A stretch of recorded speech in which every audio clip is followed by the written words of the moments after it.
Hello DJ, this is a short list of things all DJs need to know. You might live by one or two already, or all of them, but there are still things all DJs should know and be reminded about every now and then.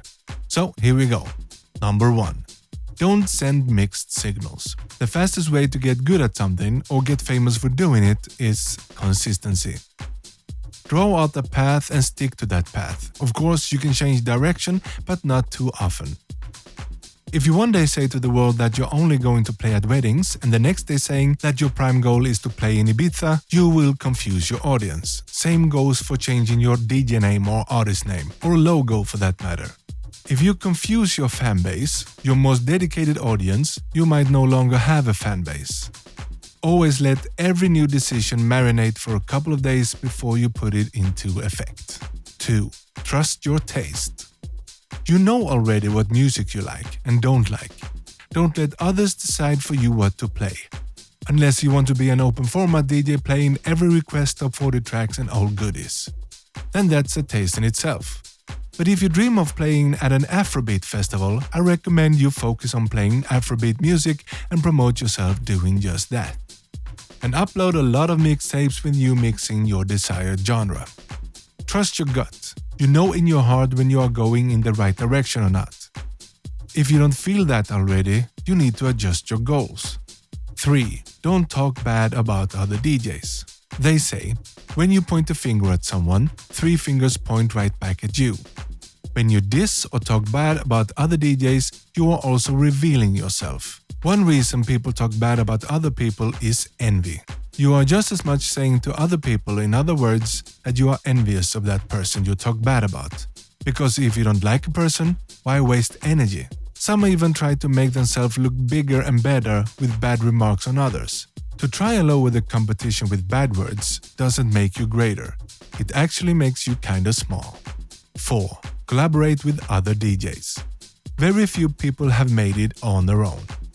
The synergy you get by collaborating with other DJs are really powerful. You are not only tapping into that DJ's network of fans, you're tapping into that DJ's way of thinking. And since we are mere humans, we can't seem to get enough of education and inspiration.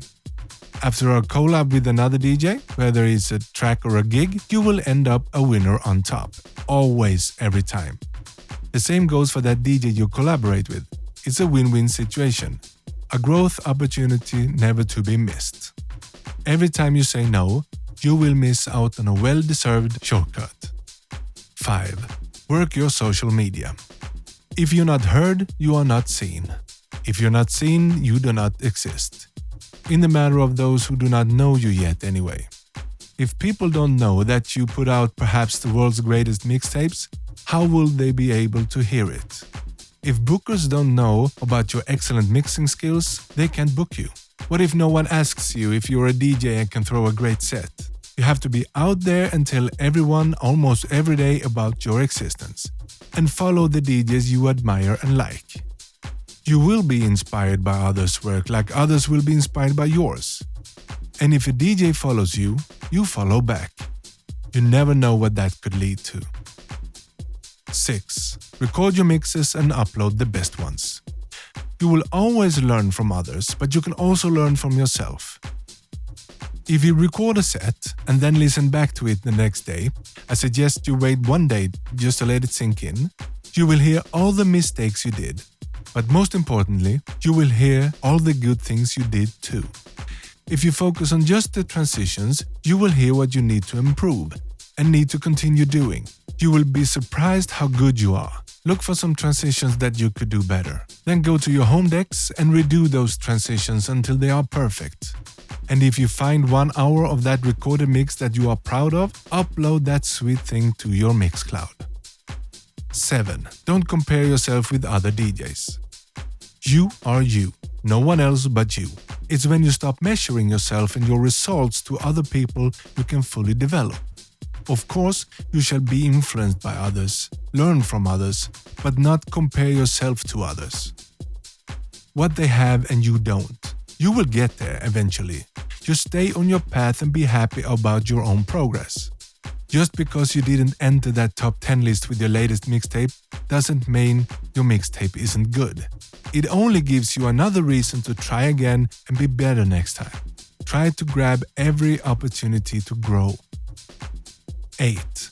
The equalizer is more powerful than the effects panel. Many DJs think that the effects panel is the most effective way to make a transition more exciting. They may not have fully discovered the EQ panel, the equalizer. With the EQ, you can remove the low end and let the bass of the track going in take over the bass of the track going out. Make a switch. When done right, you get the most magical moment ever. With mid-range, you can cut out an area of the track going out and let the vocals of the new track sit better in the mix. If you roll off the high end of the track going in, you can sneak in the new song and let it gradually grow. The EQ is both subtle and powerful. 9. Don't limit your skills with only one brand, player or controller. If you know how to mix on more than one controller, if you can adapt to any brand, Denon, Numarx, Pioneer, Traktor, etc., you are most likely a DJ ninja. And DJ ninjas get the gigs. If one DJ says, I can only play on Pioneer, and you say, I can play on anything, and the club has a Denon setup, do you think they will switch?